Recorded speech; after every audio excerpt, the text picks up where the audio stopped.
Hikmah yang pertama, min alamatil i'timadi 'alal amali nuqsanur raja'i inda wujudiz zalali. Jadi kalau seorang hamba bersandar atas amalnya, dia pasti akan mengalami kekecewaan. Apabila Allah Subhanahu wa taala menunjukkan betul-betul kekuasaannya, karena dia tidak melihat Allah Subhanahu wa taala, akan tetapi melihat usahanya, melihat amalnya. Kalau melihat amalnya kan berarti melihat dirinya. Karenanya dalam hal ini tanpa sadar kita telah menyekutukan Allah Subhanahu wa taala dengan dirinya. Karena dirinya merasa kuat, dirinya merasa bisa beramal. Akhirnya orang yang demikian ini ketika dia diberikan kemampuan oleh Allah Subhanahu wa taala, maka dia sudah sombong dengan amalnya. Sehingga dia kadang riya, bercerita kepada teman-temannya bahwasanya saya tadi malam habis tahajud 12 rakaat, 20 rakaat dan seterusnya. Saya kemarin bisa, alhamdulillah katanya. Walaupun katanya alhamdulillah, akan tetapi dia bersandar kepada amalnya. Dia tidak melihat yang memberikan amal, yang memberikan kuat itu, yang memberikan dia itu menjadi orang yang baik. Halus kan? Halus kesyirikan itu. Makanya Imam Ghazali mengatakan kesyirikan itu seperti semut hitam di batu yang hitam di malam yang gelap, sama sekali tidak nampak. Semut hitam di batu yang hitam aja tak nampak, apalagi di dalam gua yang sama sekali tidak ada cahaya, tak nampak.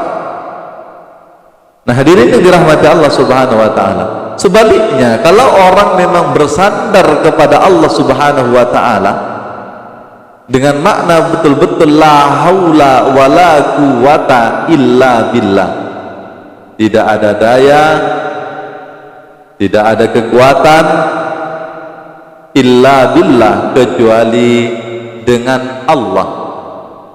Cobalah, kalau tidak diberikan kekuatan kita, kalau kita tidak dihidupkan, berarti hidupnya itu hidupnya siapa? Kuat yang kita pakai itu adalah kekuatan siapa? Makanya lagi-lagi balik kepada pembicaraan sebelumnya, bahwasanya ketaatan dan kemaksiatan itu tetap dengan izin Allah. Kenapa demikian? Orang yang bermaksiat itu kuatnya tetap kuatnya Allah. Dia tidak ada yang lain yang memberikan kekuatan. Jin setan nggak bisa memberikan kekuatan. Makhluk nggak bisa memberikan kekuatan. Yang menghidupkan ya tetap Allah. Tidak ada satu atau tidak ada dua kekuatan di alam semesta ini, melainkan satu ahad. Tetap kekuatan Allah, ilmunya Allah, kehendaknya Allah, kuasanya Allah. Tidak ada yang lain selain Allah Subhanahu wa taala. Karenanya kalau kita mengaku kuat, mengaku hidup, merasa berkehendak, merasa berkuasa, akhirnya kita telah syirik dengan amalan kita. Padahal ditengok syariatnya baik kan, tapi ternyata dia telah merampok sifatnya Allah Subhanahu wa taala.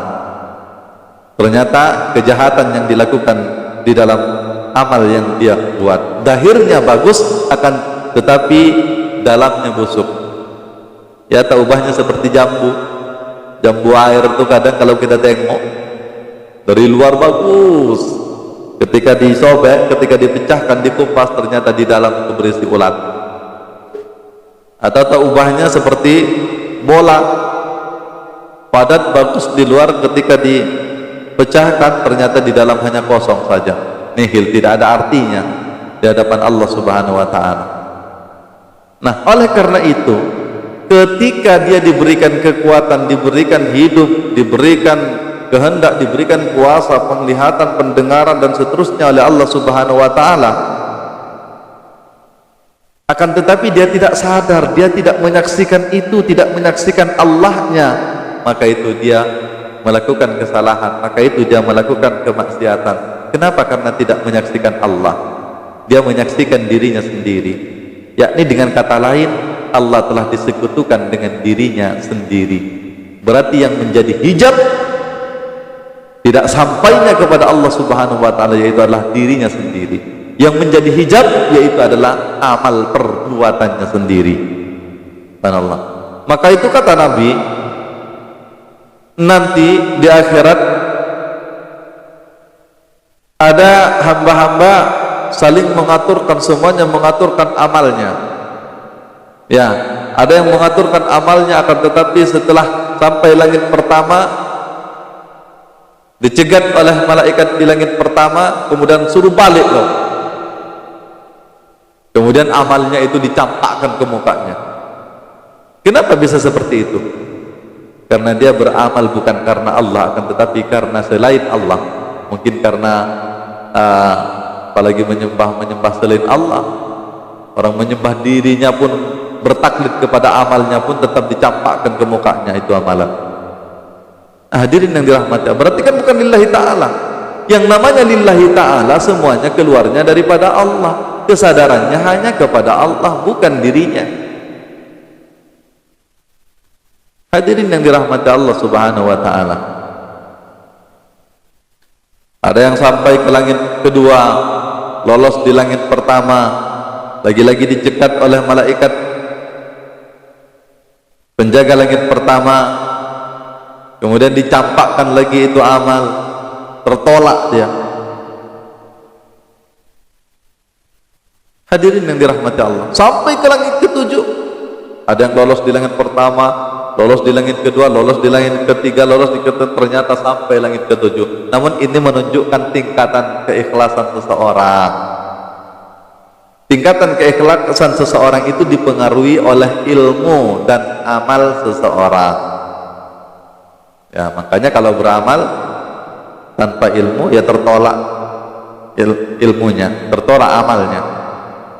Hadirin wal hadirat yang dirahmati Allah subhanahu wa ta'ala, kalau orang yang memang benar-benar karena Allah subhanahu wa ta'ala, bahkan sampai pada tarapan cinta kepada Allah subhanahu wa ta'ala di dalam amalnya, dia sesungguhnya tidak lagi terikat dengan diperintah atau tidak, karena dasarnya adalah cinta, karena tahu dia adalah zat yang maha kuasa, zat sang pencipta, makanya dia senantiasa tetap beribadah kepada Allah subhanahu wa ta'ala.